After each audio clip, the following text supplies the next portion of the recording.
1440. Good morning. It's Wednesday, June 3rd, and we're covering protests. Shocking. They're covering protests. I think you mean riots. An advance in analyzing the Dead Sea Scrolls, cool. And the tattoo regret industry. Have feedback? Let us know. Need to know. This is what you need to know. Protests, riots, continue. Largely calm. Really? Was that before or after a bunch of looters stole a bunch of cars?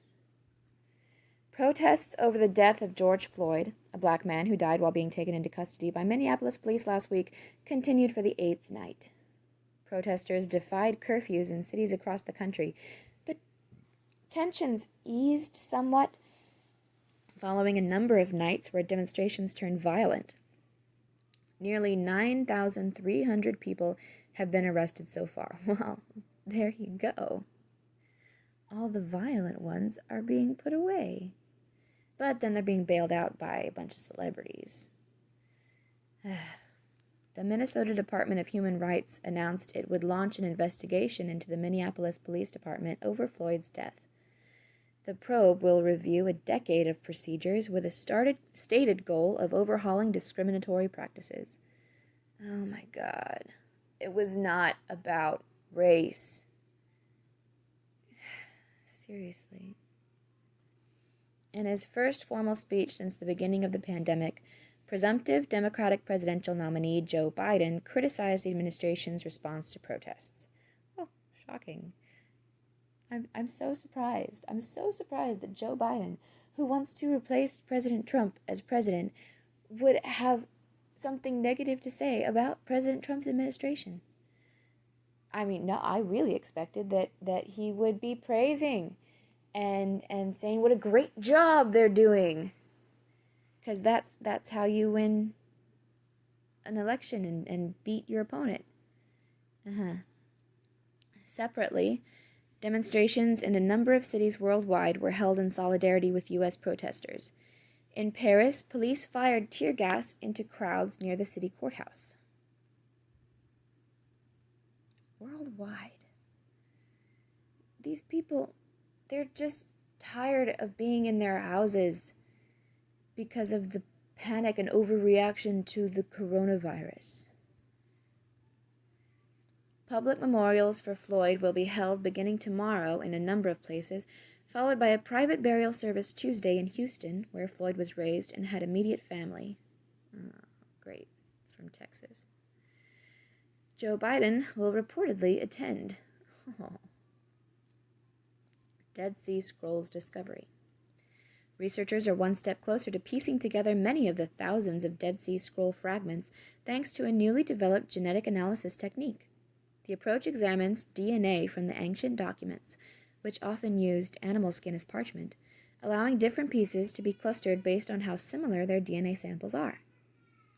Initially discovered in 1946 to 47, the works are among the most important discoveries in Judeo-Christian history, containing some of the oldest known examples of writings later included in the Hebrew Bible. While some are well preserved, thousands exist as fragments, many purchased separately through antiquity dealers. Notably, researchers were able to separate previously grouped pieces after discerning most used sheepskin, previously unknown, while some used cowskin. The study also revealed some texts were more widely circulated among Jewish communities than previously thought. Separately, a handful of pieces thought to be blank were recently found to have religious writings. Very cool. Carolina Blues.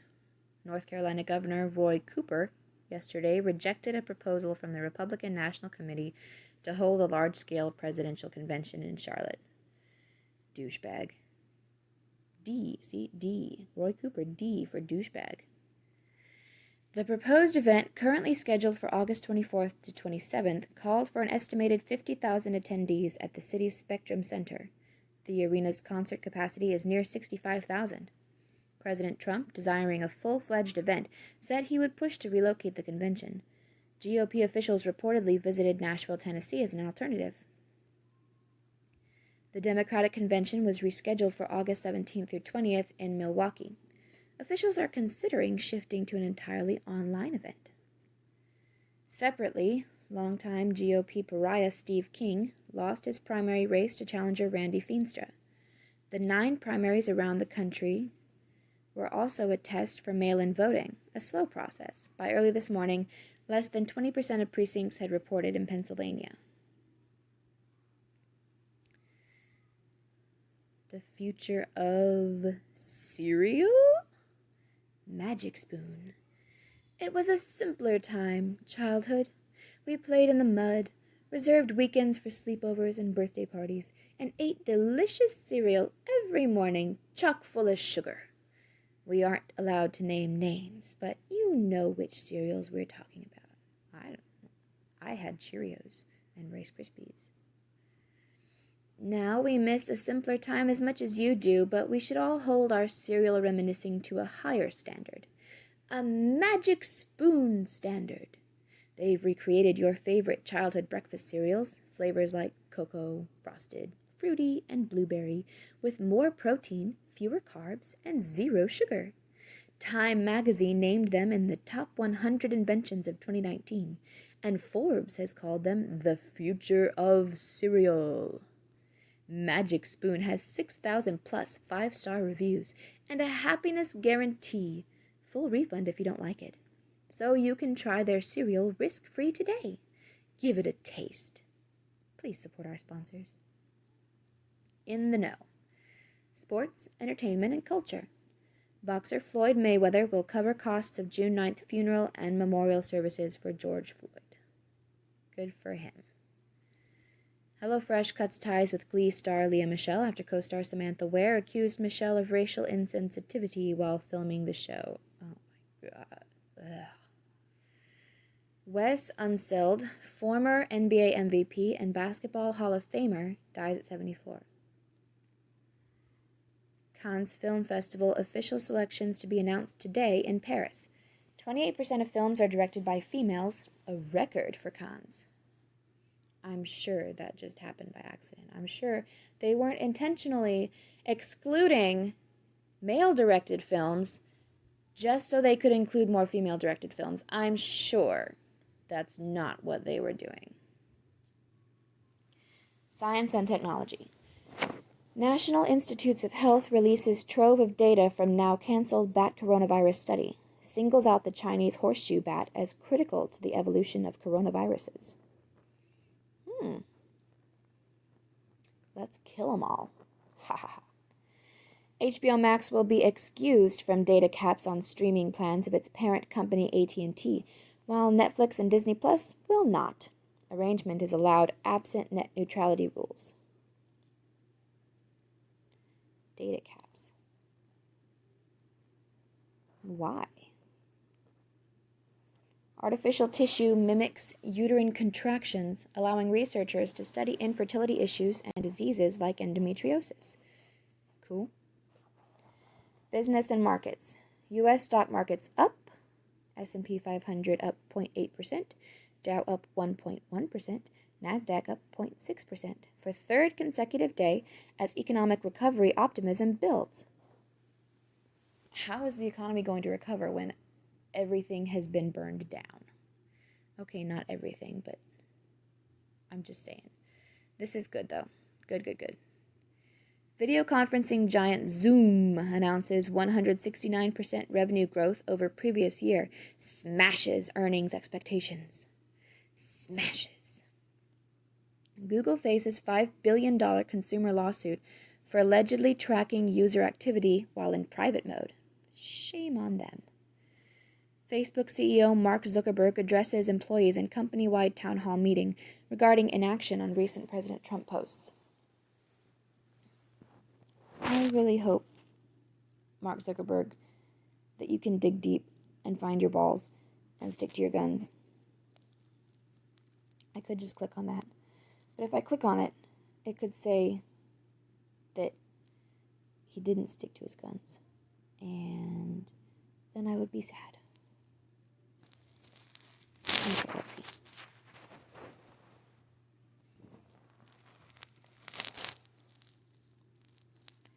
Mark Zuckerberg tries. Breaking news. Silver wants 22-team Orlando tourney teams to play 8 regular season games. NBA owners expected to okay plan. WOJ lists which teams watch. I guess that's a name. Lists which teams make the cut. Okay. See, the NBA is much less dramatic than the MLB. Mark Zuckerberg tries to explain his inaction on Trump posts to outraged staff. CNN Business. CNN. Facebook CEO Mark Zuckerberg sought on Tuesday to ease employee outrage over his inaction on incendiary remarks recently posted by President Donald Trump. You're not going to give us examples of these incendiary remarks. During a company-wide town hall, Zuckerberg struggles to explain his decision-making process as many of his employees struggle to explain. Yeah, that's one example of how you're not actually reporting news objectively. You are putting your own spin on it. You're putting your own translation on it. As many of his employees using a real-time feedback tool reminded him of promises to remove content that calls for violence or that could lead to imminent physical harm. It's crystal clear today that leadership refuses to stand with us, Brandon Dale, an engineer at Facebook, tweeted as the town hall was taking place. Facebook spokesman Andy Stone said in a statement to CNN Business that open and honest discussion has always been a part of Facebook's culture. Mark had an open discussion with employees today, as he has regularly over the years, Stone said. He's grateful for their feedback. The meeting has threatened to ratchet up tensions at Facebook, which has been hit with allegations of right-wing bias. Yeah. It has been hit with allegations of right-wing bias from conservatives and criticized by others for tacitly condoning the spread of hate and racism. It's not just bias. It's outright, what is it? Favoritism?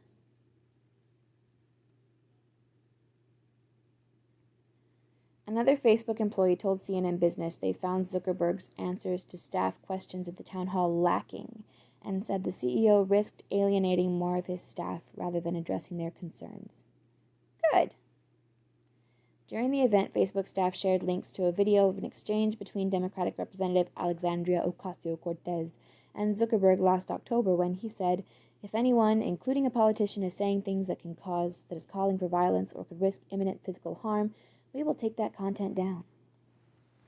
At one point, see, the problem with saying things like that is it's subjective. Sometimes it's subjective. Sometimes people want to include things under that umbrella which other people would disagree about. At one point, roughly 22,000 people had tuned into the live video feed, according to another Facebook worker who was watching the stream.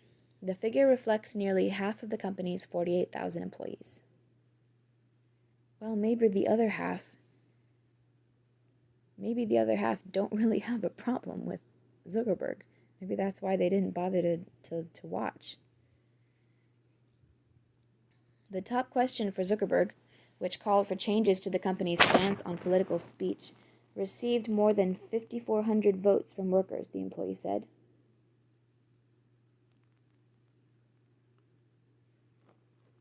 Okay, so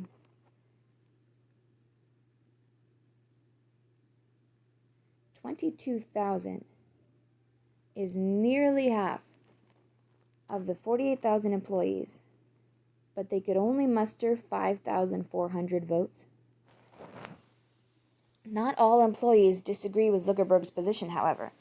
One told CNN Business, supporting free speech, especially when you vehemently disagree with what the person is saying, is a hard but important stance needed to make sure everyone can have a voice. Thank you, that's a good person. Promote that person. Interesting how that person is not named. Was that their choice? The employee said it is hard to be sure what portion of Facebook staff supports Zuckerberg's decision. At least a few people with whom they have spoken do support it, but are nervous to say so more publicly because they have seen the pushback within the company, the employee said, even though most likely they're the majority. Most likely. Tuesday's event follows days of employee activism over Facebook's handling of Trump's content. Some staffers staged a virtual walkout on Monday to protest decisions made by the company's leaders concerning posts by Trump. Fucking children. And at least one worker, software engineer Timothy Whiny, has quit his job, saying it is no longer feasible to keep excusing Facebook's behavior. Well, good riddance. Facebook's workforce is known for keeping its disputes with executives largely private, but that changed on Friday when Zuckerberg announced he would not act against content by Trump that Twitter had flagged earlier as having violated its own rules. The decision has prompted widespread criticism within Facebook that has spilled into public, with numerous employees expressing their disagreement on Twitter. Lock up your employees, dude. Get your shit together. One of Trump's posts had claimed in reference to the demonstrations in Minneapolis that when the looting starts, the shooting starts, a phrase with racist origins. Oh, why don't you show us those racist origins? Trump later professed not to know the history of the phrase, but he allowed the original remark to stand on Facebook and Twitter. Yeah, it makes perfect sense. And it does not necessarily even, if it's not saying that if you start looting, you're going to get shot by the police. Although, I mean, I wouldn't have a problem with that because looting is a crime. Stop looting. You also are running the risk of being shot by the people you're taking things from, the people you're robbing. And they should have every right to fucking shoot you down if you're taking their living. Zuckerberg said the content provoked in him a visceral negative reaction, but he justified his decision not to act against the posts, citing his responsibility as the leader of an institution committed to free expression. Exactly. In the eyes of his harshest internal critics, Zuckerberg had simply caved on prior principled comments. Mark can patch this one section of Facebook's policies, but if he derives his principle from the particular actions he wants to take, instead of taking action based on principle, it'll be fruitless in the long run, Whiny said in a response to a CNN reporter's question on his post. Because I really care what that douchebag has to say. He most likely ruined his life because he couldn't handle what? Being disagreed with? Yeah.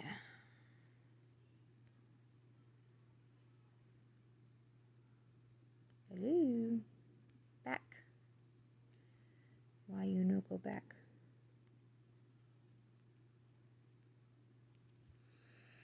Bank of America pledges $1 billion to address racial and economic inequality, the first big bank to make a monetary pledge. Really, Bank of America? Really? From our partners, think of Stacked Marketer as 1440 for marketing. Over 13,000 marketers trust this 100% free newsletter for the latest in advertising hacks, insights, and breaking news, all in a 5-minute daily read. Politics and world affairs. Wait, that wasn't politics? That sure was political. Blah, blah, blah. France becomes first European country to roll out official smartphone contact tracing app. U.S. reports 1.83 million cases with 106,181 deaths as of this morning, a 1% rise in deaths since yesterday. See a comparison of daily cases with each state's reopening status. Senate Judiciary Committee begins its investigation into the origins of the Russia probe today. Former Deputy Attorney General Rod Rosenstein to be first witness. Tropical storm Cristobal becomes third named storm of the Atlantic hurricane season, the earliest on record, projected to move over the Gulf of Mexico and hit the U.S. Sunday. More rain. Let's talk protein. How much protein does your current breakfast go-to have? Is it giving you the energy and strength you need to attack the day? It might be time to check out Magic Spoon. Their cereals are packed with 11 grams of protein, along with only 110 calories, 3 gram net carbs, and 0 sugar. And the best part? It tastes great. Give Magic Spoon a try today and upgrade your breakfast routine risk-free. Please support our sponsors. etc. Friday was the saddest day in the history of Twitter. That should be on clickbait. Winners of the International Photography Awards celebrate the beauty of movement. Danielle Gaithers becomes MIT's first black female student body president. Gathers? Why the tattoo regret industry is worth billions. Not surprising. The remains of 60 mammoths are found during excavations in Mexico. Cool. Sesame Street to host a town hall addressing racism. Germany is keeping its nightlife alive with drive-in discos. Very cool. Good for you, Germany. Scientists capture the world's deepest octopus on video. Clickbait. Carol Baskin beats the Tiger King. History book. Spanish explorer Hernando de Soto claims Florida for Spain. 1939. Singer and actress Josephine Baker born. 1906. Ed White becomes first American to walk in space. 1965. Happy birthday, Rafael Nadal. 1986. Rest in peace, Muhammad Ali. 2016. Service to others is the rent you pay for your room here on earth. Muhammad Ali. Enjoy reading. Forward this email